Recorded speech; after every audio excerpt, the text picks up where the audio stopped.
Imagine I give you a table. It's already assembled. Beautiful. Perfect. You put it in your room. You use it. You don't think about it again. Now imagine I give you the exact same table, but instead of giving you a table, I give you 47 wooden pieces, a bag containing 83 screws, an Allen key, 3 planks that look exactly the same, and an instruction manual written by someone who clearly hates human beings. And I tell you, good luck.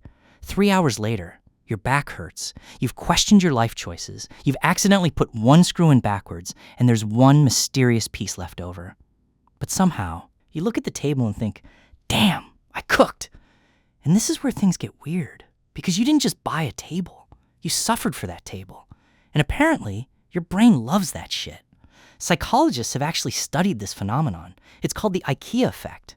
And once you understand it, you're going to start noticing it everywhere. Lego, Build-A-Bear, custom sneakers, gaming skins, DIY furniture, even luxury cars. Because somewhere along the way, companies figured out something beautifully stupid about the human brain. If you make people help create the thing they're buying, they may value it more, which means capitalism has discovered the ultimate business model. Make the customer do some of the work. Let's get into it. So what the hell is the IKEA effect? The basic idea is ridiculously simple. When we put effort into creating something, we tend to value that thing more. Not necessarily because the thing is objectively better, but because we made it. And psychologists tested this. In a famous set of experiments, researchers had people assemble IKEA furniture and then asked them how much they valued it. And the people who assembled the furniture tended to value their creations more highly than people who hadn't assembled them, which is kind of hilarious. Because imagine being a psychologist and discovering, turns out people become emotionally attached to furniture after fighting with it. Groundbreaking. But there's something deeper happening here. Because your brain doesn't really like admitting, I just wasted 3 hours of my life assembling a mediocre bookshelf. So instead, your brain goes, actually, this bookshelf is incredible. The craftsmanship, the Scandinavian minimalism, bro. It's particle board. You lost a fight to particle board. But because you put effort into it, you start justifying that effort. And this is where the IKEA effect becomes incredibly useful for companies. Because suddenly, your effort becomes part of the product. Lego understood the assignment. Now let's talk about Lego. Lego could theoretically sell you a completed Millennium Falcon. Here, take it. Beautiful.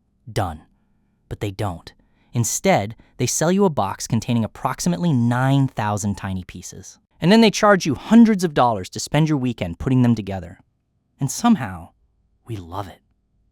Why? Because when you finally finish that thing, you're not looking at a pile of plastic. You're looking at, I built this. That little sentence is doing psychological heavy lifting. You spent hours on it. You made mistakes. You fixed them. You followed instructions. You solved problems. And every little brick becomes part of your story with the object. A random plastic spaceship is one thing. A spaceship you spent 6 hours building while your friends were outside touching grass? That's your spaceship. And now, good luck throwing it away. And then brands realize something. You don't actually have to make people build the entire product. You just need to make them participate. And this is where things get really interesting.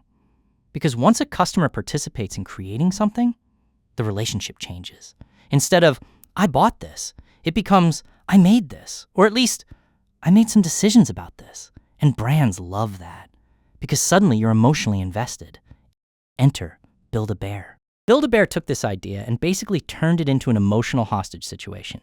You don't just walk into a store and buy a teddy bear. No, you create the little guy. You pick the animal. You pick its clothes. You pick accessories. You can add sounds. You can give it a name.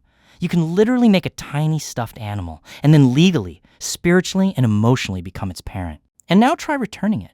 Imagine walking into Build-A-Bear like, yeah, I'd like to return Steve. What's wrong with him? Nothing. I just don't want him anymore. Steve is sitting there, silent, judging you. You can't do it because Steve isn't just a teddy bear anymore. You made Steve, and that makes him worth more to you. This is where personalization gets interesting. Think about custom sneakers. You can buy a normal pair. Millions of people have them. Or you can choose the colors, the materials, the little details. Maybe put your name on them. And suddenly you've gone from, I own these shoes, to, these are MY shoes. Objectively, they're still shoes. They still get dirty. You will still step in something disgusting on the pavement within 72 hours. But psychologically, They're different because now they've got you baked into them. And this is one of the most powerful tricks brands can use, because mass production normally has one giant problem. Everything is the same. Personalization flips that. Now your product feels unique, even if the company is selling the exact same basic product to 10 million other people. And then Star Wars enters the chat. Now imagine combining this psychological effect with something people already love, a massive fictional universe, Star Wars. Lego Star Wars is genius for this, because you're not just building a toy, you're building something from a universe you already have an emotional relationship with. You don't build a random spaceship, you build the Millennium Falcon. You know what it is. You've seen it. You've probably spent an embarrassing amount of your childhood pretending to fly it. And now, you built it. That's a completely different emotional experience. The brand isn't just selling you plastic bricks. It's letting you participate in a world you already care about. And that's a dangerous combination, because now you have nostalgia plus fandom plus effort plus ownership. Corporate psychologists somewhere are rubbing their hands together like, excellent. But here's the really crazy part. This doesn't stop at toys, because the same basic psychology can creep into much more expensive products, cars, especially luxury cars. Think about what happens when you're buying something extremely expensive. You don't necessarily just pick car. You configure it, paint, wheels, interior, materials, stitching, options, little details that nobody else will notice. And after you've spent an absurd amount of money creating the exact combination you want, you don't just have a Ferrari, you have your Ferrari. And that distinction matters, because the more decisions you've made, the more psychologically invested you become. You chose the color, you chose the interior, you chose the wheels, you built the specification. Nobody else has exactly this one. And suddenly the object isn't just a product, it's a reflection of you. Which brings us to a slightly uncomfortable question. Are you buying the product? Or are you buying the feeling that you created it? Because think about the progression. IKEA says, assemble it. Lego says, build it. Build-A-Bear says, create it.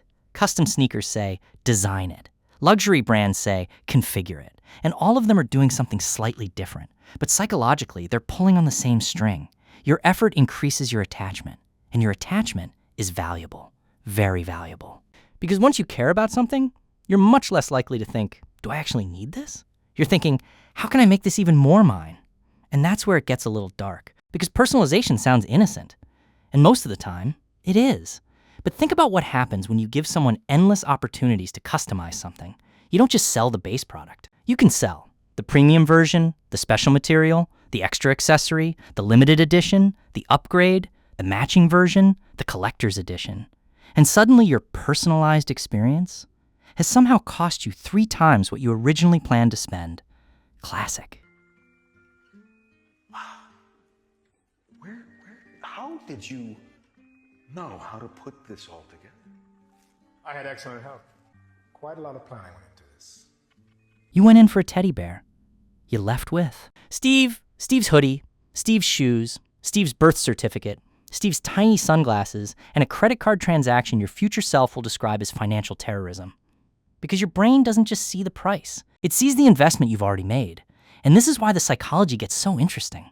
If you've spent hours building something, you don't want to believe it's bad. If you've spent weeks designing something, you don't want to believe you made the wrong choice. If you've spent thousands customizing something, you definitely don't want someone saying, honestly, I preferred the standard version. Because now they're not insulting the product. They're insulting you. Okay, maybe not literally, but psychologically, kind of. And this explains something you've probably experienced. Have you ever made something yourself and thought, it's not even that good?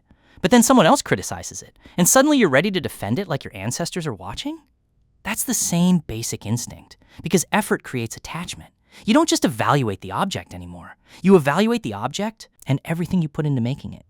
That's why a child's terrible drawing can be worth more to a parent than $1 million painting. Objectively, one is probably better. Emotionally, good luck convincing the parent. They'll put that drawing on the fridge like it's going to Sotheby's tomorrow. So what did IKEA really discover? They didn't discover that people like furniture. They discovered something much more interesting. People like themselves. And when they see a little piece of themselves inside something, they value it differently.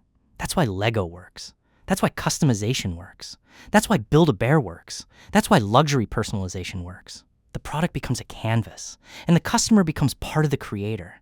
And once you create something, even something as stupid as a teddy bear wearing tiny Crocs, you care about it. Because now it's not just a teddy bear, it's your teddy bear. And maybe that's the genius behind all of this. The smartest brands aren't always trying to make you buy more. Sometimes they're trying to make you participate. Because if they can get you to put a little bit of your time, your creativity, your identity, your effort into something they sell you, then when you look at that product, you don't just see the company's work, you see your own. And that might be the most profitable ingredient a brand can put into a product, you.